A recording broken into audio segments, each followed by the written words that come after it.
Jumpa lagi di channel Cuan Cuk, pokoknya cuan terus Cuk. Oke, kali ini saya mau bahas yang agak sedikit berbeda, santai-santai aja.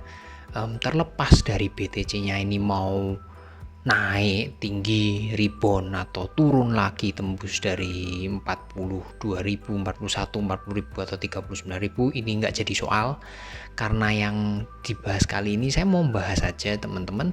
Jadi saya sebetulnya mau flashback, di sini ada chart, ini mau flashback di awal Bitcoin mulai diperdagangkan di Binance itu tahun 2017, Agustus 2017. Kenapa saya mau flashback? Jadi yang pengen saya ceritakan gini, dulu Bitcoin itu dari harga pertama kali berdiri ada di Binance di 4 ribuan dolar sampai akhirnya rally di 20.000 itu hanya dalam waktu setengah tahun.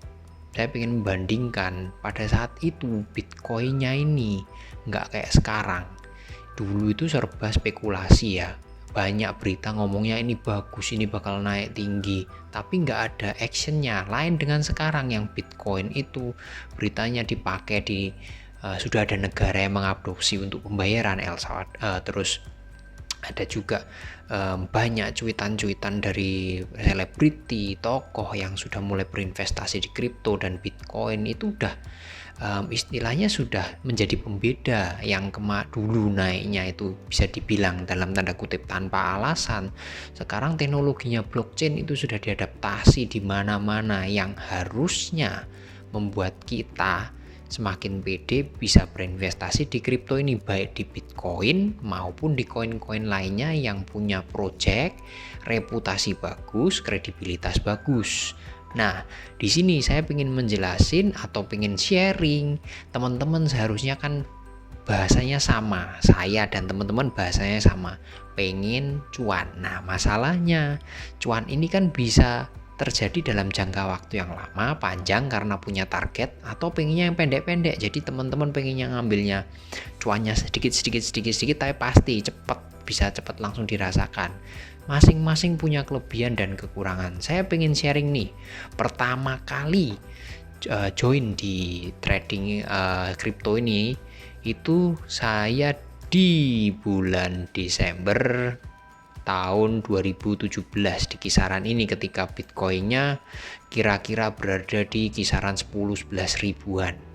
Pada saat itu posisinya technical analysis itu kurang kepake karena apa? Isinya cuma naik, turun dikit naik, turun dikit naik, dan jenis-jenis koinnya tuh belum banyak. Favorit saya waktu itu XLM, Stellar Lumen, yang waktu itu ada di 10 besar dan di 10 besar market cap besar di seluruh kripto ya, dan itu pilihannya juga nggak banyak. Kalau sekarang kan sudah berpuluhan ribu koin maupun token, kalau dulu itu sangat sedikit bahkan di Binance sekalipun. Dan waktu itu kalau saya boleh sharing, saya beli Stellar Lumen, bisa dilihat di garis bawah yang paling bawah ini, transaksi pertama tanggal 12, terus beli lagi di tanggal 20, 2000-an dan 3.500, maaf, jumlah dananya maupun XLM-nya saya tutupin. Kenapa? Maksudnya supaya istilahnya di sini berapapun nilai investasi teman-teman, yang teman-teman kan sesuaikan dengan kemampuan masing-masing. Saya juga menyesuaikan kemampuan saya waktu itu ya. Di harga ini posisinya saya mau men-sharingkannya, ini yang contoh yang jangka panjang. Saya adalah tipikal yang membagi dua investasi saya di jangka panjang, yang separuh lagi untuk main scalping jangka pendek cepet-cepet ya. Tapi waktu itu saya hanya punya akun di Indodax. Jadi kalau teman-teman lihat di sini di bawah ini tulisan dibeli, ini nih yang untuk jangka panjang, ini yang dua terbawah. Saya beli dua terbawah ini, dan selanjutnya di atas ada jual beli itu memang yang scalping. Dan waktu itu teman-teman bisa lihat sendiri, ini mengerikan. Cuman dalam waktu kisaran seminggu aja ini Stellar Lumen yang teman-teman kalau lihat sekarang gerakannya stabil, naik turunnya nggak terlalu banyak. Itu saya mendapatkan untung hampir 2 kali lipat posisinya. Nah, saya ingin men-sharingkannya yang ini. Jadi waktu itu nggak kepikir juga mau saya jual di harga berapa atau target waktunya. Saya patokannya kalau kita lihat Stellar Lumen chartnya ini seperti ini. Nah, chart seperti ini saya beli di harga ini, posisinya tanggal 12 ya. Nah, cepat sekali naik sampai ke 14.000 lebih, dan gilanya saya nggak jual. Kenapa? Karena patokannya waktu itu simple banget. Bitcoin aja waktu pertama kali hadir itu di kisaran bahkan di bawah $1 bisa sampai hampir $20.000, dan kalau di Indodax itu kisarannya berarti hampir 200 juta waktu itu ya. Waktu itu saya berpikirnya simple, kalau misalnya Stellar beli di modal yang tadi 2.000 dan 3.500 ini, nilai tengahnya di 2.500, saya juga berpikirannya mau tak jual aja di 1 juta. Nah, ternyata posisinya habis di atas ini nyungsep turun, Bitcoinnya juga turun, dan jadilah saya investor jangka panjang dadaan. Yang tadinya pengen saya jual 1 juta nggak kesampaian karena berlebihan, rakus, akhirnya turun, akhirnya jadi investor dadaan. Nah, di sini yang mau saya tekankan adalah nggak usah panik. Lah kalau memang sudah turun ya sudah, tinggal Anda tentukan aja mau jadi investor berapa lama, target harganya berapa lama sampai puas. Setelah naik ke sini, setelah turun anjlok, saya berpikiran ya udah kalau sampai ke 10 ribuan lagi tak jual.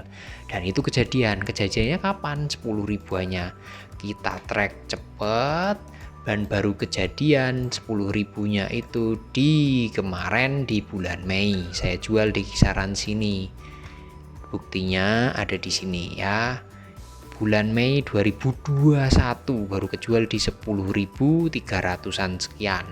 Yang artinya kalau dari 2.500 ke 10.300-an sekian itu berarti nilai investasinya 4 kali lipat lebih dalam waktu 3 tahun, kurang lebih 3 tahun setengah.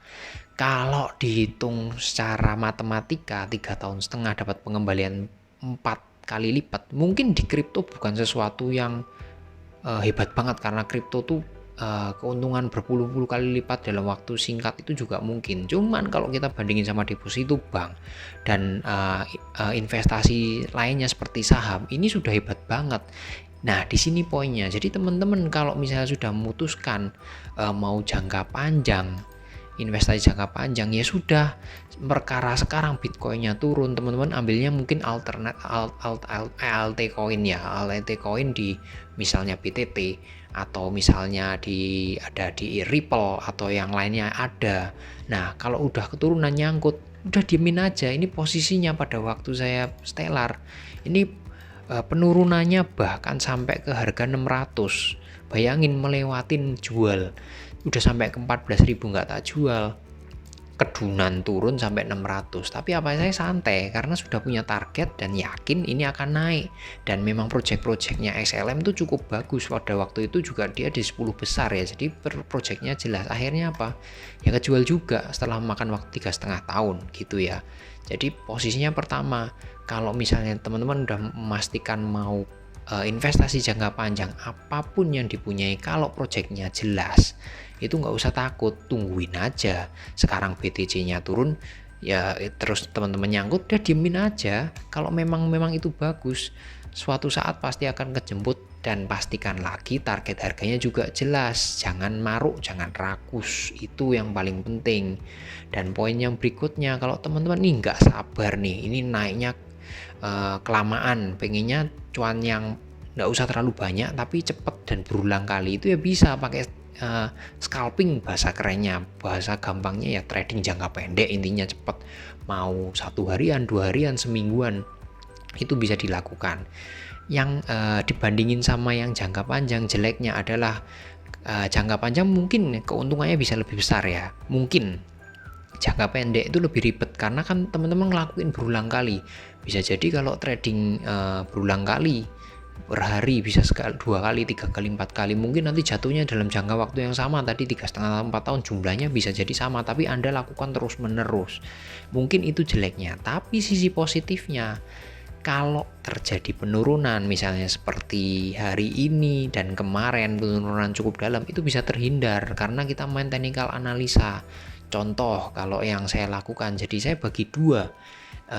Kalau yang di Indodax ini untuk jangka panjang. Jadi sekarang saya dana yang ada di Indodax itu beli untuk di hold untuk jangka waktu tertentu dan target harga tertentu. Untuk yang jangka pendek saya masuk ke toko kripto. Contohnya ini misalnya tanggal 12 yang pernah saya sharingkan videonya. Tanggal 12 ini hanya untuk dalam satu hari saja saya jual beli sampai 4 kali, dan itu masing-masing transaksinya juga margin keuntungannya nggak banyak, 2-3% saya ambil. Jadi dalam sehari mungkin keuntungannya bisa sampai 7-10% secara total mungkin ya, tapi itu dilakukan 4 kali. Nah beda halnya sama tadi, kalau jangka panjang sekali jual selesai, durasi waktu tertentu. Kalau ini pendek tapi cepat, harus memperhatikan. Dan ini mungkin saya nggak bisa melakukan tiap hari, tergantung kesibukan saya. Kalau ada waktu longgar sisa, saya bisa melakukan ini. Dan ini keuntungannya apa? Sekali lagi, dana yang di toko kripto ini selalu fresh, maksudnya karena cepat dilakukan jual beli. Jadi ketika market turun seperti sekarang ini masih ada dana utuh untuk melakukan beli. Makanya tadi saya sempat kemarin update short mengenai harga BTC, saatnya scalping. Karena apa? Di toko kripto ini kalau untuk saya pribadi, saya bisa lakuin itu beli jual. Nah itu keuntungannya trading jangka pendek. Teman-teman silahkan sendiri analisa. Kalau bisa analisa silahkan analisa, kalau nggak bisa analisa bisa tanya prediksi atau analisa teknikal ke yang teman-teman percaya, ahli-ahli atau youtuber silahkan bisa ditanyain. Dan kembali lagi, kalau membahas BTC sekarang, teman-teman nggak usah takut posisinya, mau trading jangka pendek, jangka panjang, nyangkut, prospeknya di sini udah jelas. Bitcoin sudah mulai banyak diadopsi ya teknologinya, entah itu Bitcoin, sekarang ada Ethereum, terus ada Ripple, ada atau tadi yang Stellar, terus ada BTT, dan masih banyak lagi. Dan semuanya kalau teman-teman sudah lihat analisanya, projectnya jelas, sudah nggak usah takut. Nyangkut di atas pun nggak usah takut, karena kalau memang semuanya jelas, yakinlah suatu saat pasti akan kejemput. Seperti kasusnya Stellar Lumen saya yang sekarang kalau dicek di coin market sudah terlempar dari posisi 10 besar, dan itu yang terjadi sama saya. Mudah-mudahan teman-teman bisa segera menentukan pengen di jangka panjang atau scalping atau dua-duanya seperti saya, tapi semuanya lakukan dengan hati-hati, dengan resiko ditanggung sendiri. Dan jangan lupa selalu cek dan recheck, analisa dengan tepat supaya hasilnya pun juga maksimal. Segitu dulu. Oke, salam cuanco.